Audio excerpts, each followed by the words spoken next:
भक्ति का सबसे बड़ा प्रभाव यह है कि आप जितना चलोगे भगवान की ओर, वो आगे के जन्म में आपको यूं की यूं मिलेगी। आगे की क्लास वहां से आरंभ होगी। बाकी तो सब कुछ यहीं रहना है। चाहे जितनी अच्छी गाड़ी हम खरीद लें, मरने के बाद वो हमारे साथ में नहीं जाएगी। लोग कहते हैं कि क्या जाता है मरने के बाद साथ, तो ये सब जाता है, क्योंकि मन नहीं मरता है। मन एव मनुष्यानाम कारणम बंध मोक्षय। बंधन और मोक्ष का कारण कौन है? मन है। तो किसकी कथा है? सच्चिदानंद स्वरूप उस परमात्मा की कथा है।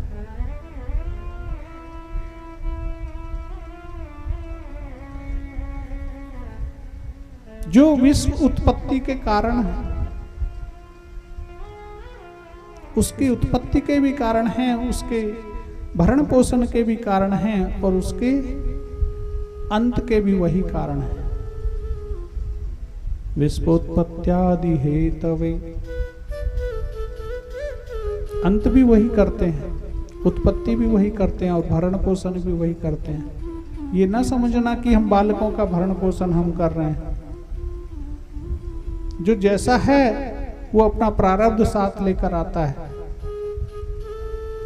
कभी कभी देखा होगा ना ठाकुर साहब कि कोई बालक आता है तो कहते हैं भाई इसके आते ही तो इसके दिन बदल गए। क्या कारण है? कि उसके पहले के कर्म जो प्रारब्ध बन के आए हैं वो बहुत अच्छे थे, तो उसके आते ही भाग्य में वो जुड़ गए, जिसके साथ साथ आपके दिन भी बदल गए। और कोई कोई ऐसे होता है कि जब से ये आया तब से हम अच्छे खासे चल रहे थे, लेकिन हानि। इसलिए कर्मों पे बहुत ज्यादा ध्यान देने की आवश्यकता है साहब। कर्म प्रधान विश्व करी राखा, कर्म प्रधान विश्व रच राखा। कर्म प्रधान विश्व रच राखा। जो जस करहि तो तस फल चाखा।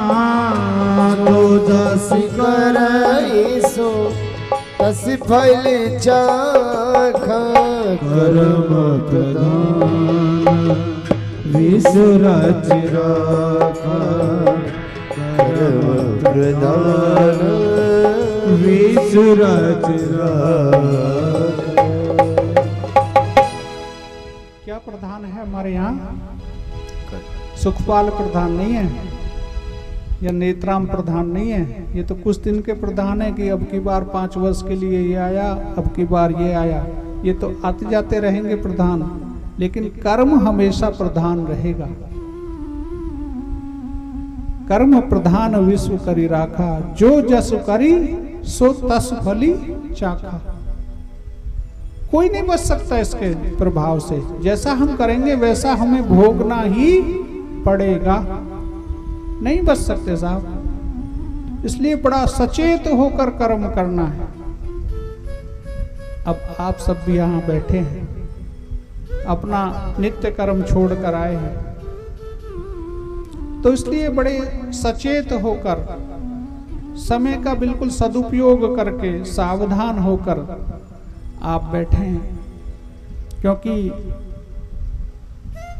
कर्म ही प्रधान है।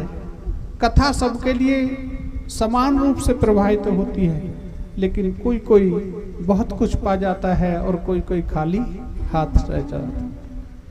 जैसा आया वैसा ही चला जाएगा, हाथ झाड़ के चला जाएगा। इसलिए आपसे हाथ जोड़ूं, प्रार्थना करूं, महाराज जब बैठे ही हो, गर्मी और ताप को सहते हुए बैठे हैं आप सब, तो थोड़ा ध्यान से सुने, इधर उधर की बातें ना करें। अच्छा है। आवश्यकता नहीं है कि पीछे तक बैठें या वहाँ गली तक बैठें ना। 4 लोग बैठें, लेकिन 4 ऐसे बैठें कि जो